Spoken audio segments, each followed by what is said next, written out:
Assalamualaikum warahmatullahi wabarakatuh.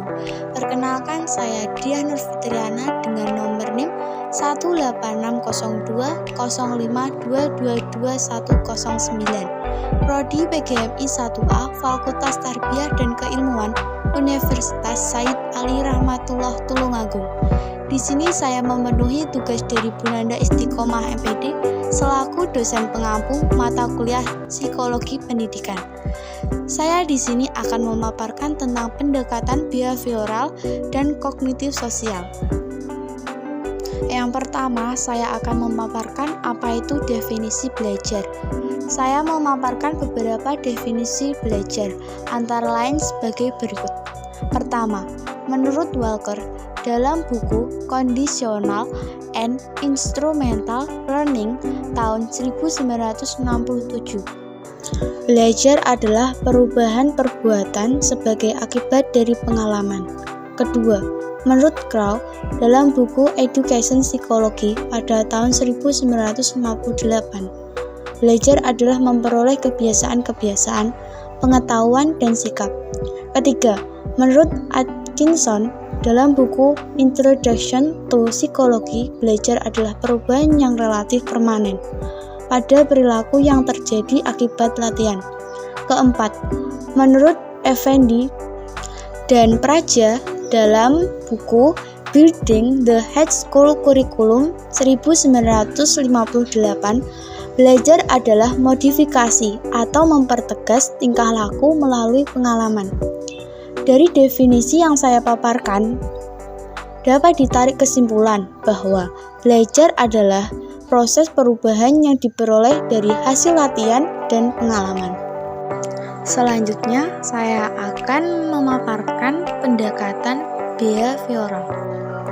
Behaviorisme adalah aliran dalam psikologi yang didirikan oleh John B. Watson pada tahun 1913. Behaviorisme memiliki pandangan bahwa perilaku harus dijelaskan melalui pengalaman yang dapat diamati, bukan dengan proses mental saja. Selanjutnya, saya akan memaparkan jenis teori yang dikemukakan oleh tokoh-tokoh behaviorisme. Pertama, operant conditioning dari B.F. Skinner, dan kedua, classical conditional dari Ivan Pavlov. Teori operant conditioning. Skinner berpendapat bahwa setiap proses pembelajaran merupakan suatu perubahan dari perilaku manusia. Perubahan perilaku merupakan hasil dari reaksi atau respon masing-masing individu terhadap suatu stimulus atau kejadian yang dialami. Suatu perilaku akan muncul setelah mendapatkan stimulus berupa reward atau punishment. Melalui pengondisian operan, seorang individu membuat hubungan antara perilaku tertentu dan konsekuensinya. Skinner menyebutkan ada 3 jenis stimulus yang terjadi setelah suatu perilaku. Ada stimulus yang pertama, netral.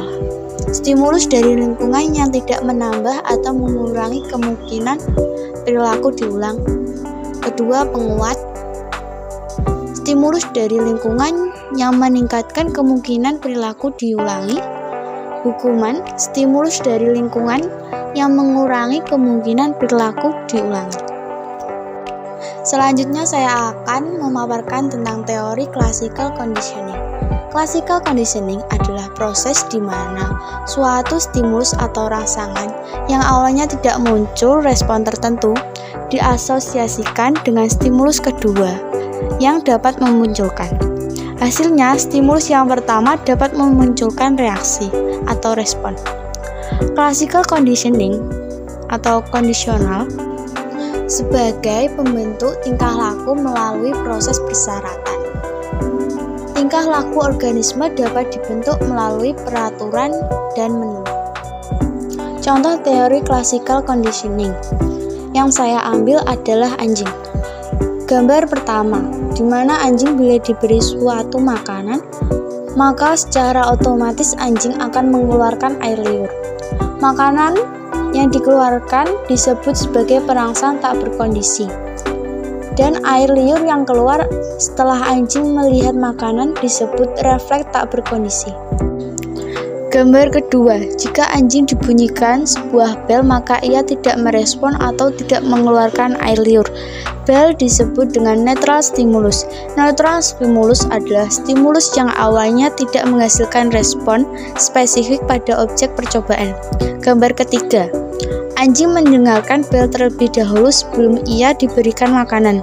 Percobaan ini dilakukan berkali-kali dan pada saat yang sama keluarnya air liur diamati secara terus-menerus.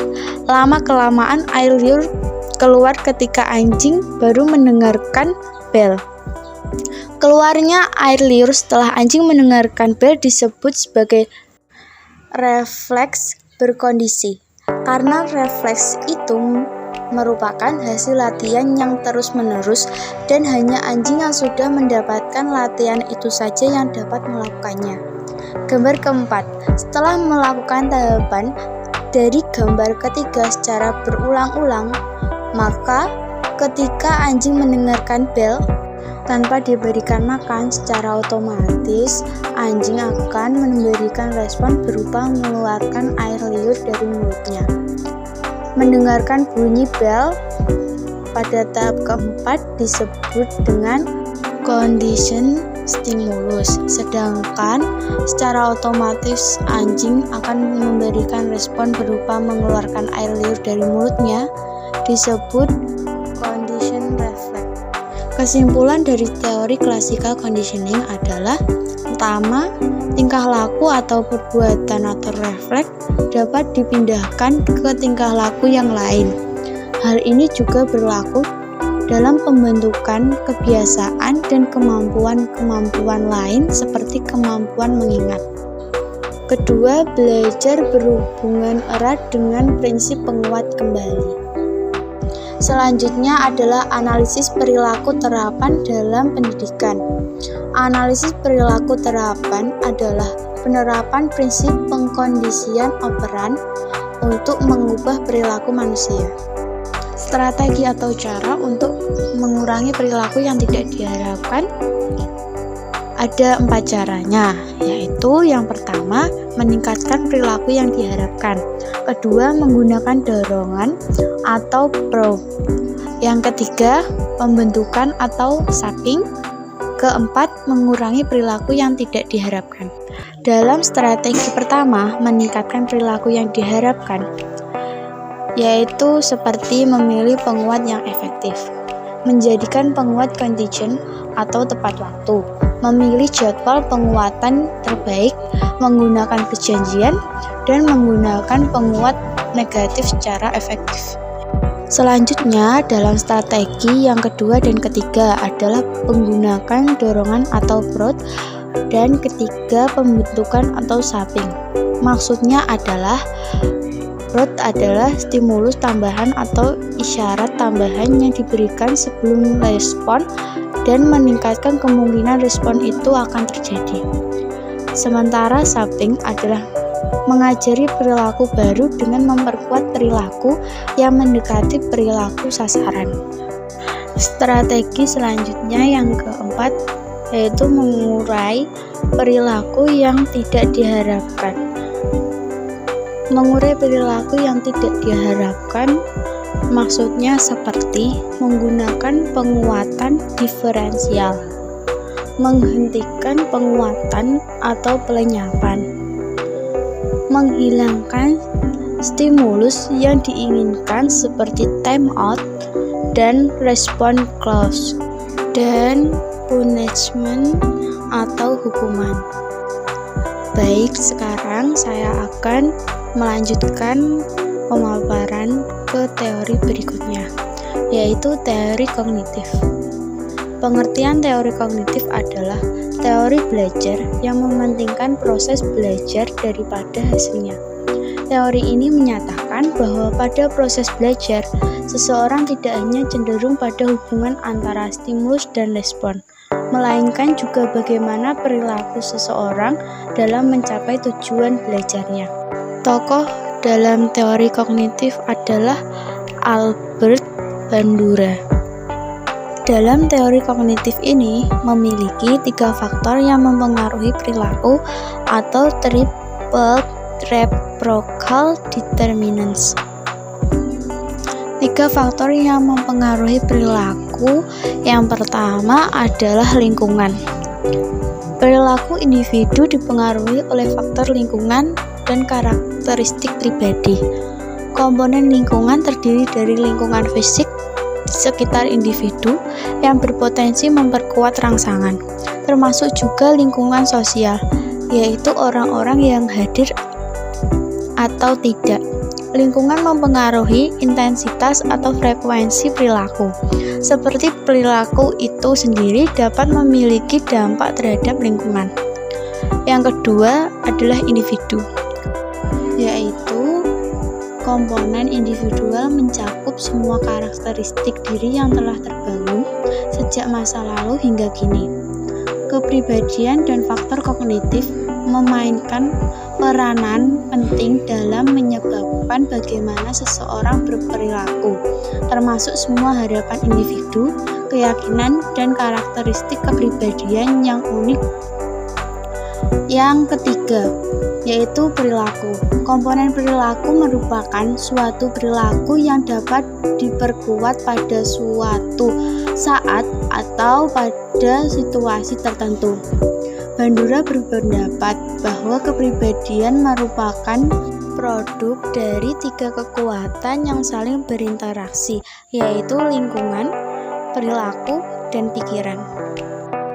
Baik, selanjutnya saya akan memaparkan materi terakhir, yaitu proses pembelajaran observasional.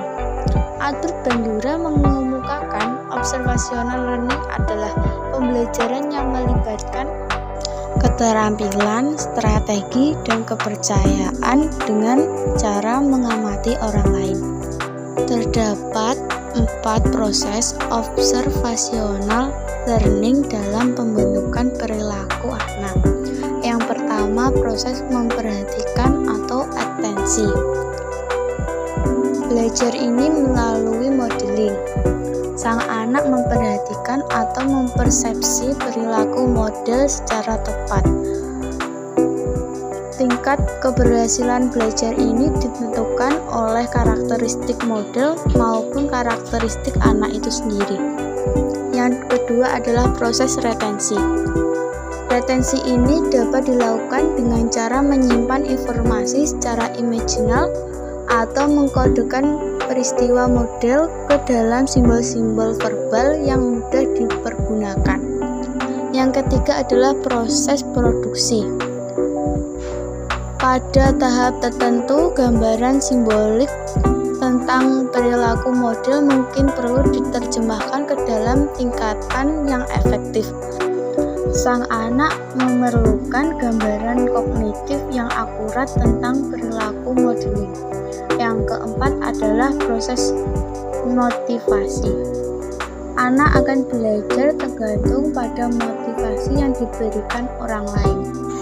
Anak akan cenderung mengadopsi perilaku model jika perilaku tersebut pertama, secara internal pengamat memberikan nilai yang positif. Yang kedua, pengamat melihat bahwa perilaku tersebut bermanfaat bagi model itu sendiri. Dan yang terakhir adalah menghasilkan imbalan eksternal. Antisipasi terhadap akibat yang positif atau negatif menentukan aspek-aspek yang mana dari perilaku model itu yang diamati atau diabaikan oleh anak. Baik, sekian dari pembahasan saya. Semoga materi ini dapat bermanfaat bagi kita semua. Sekian, terima kasih. Wassalamualaikum warahmatullahi wabarakatuh.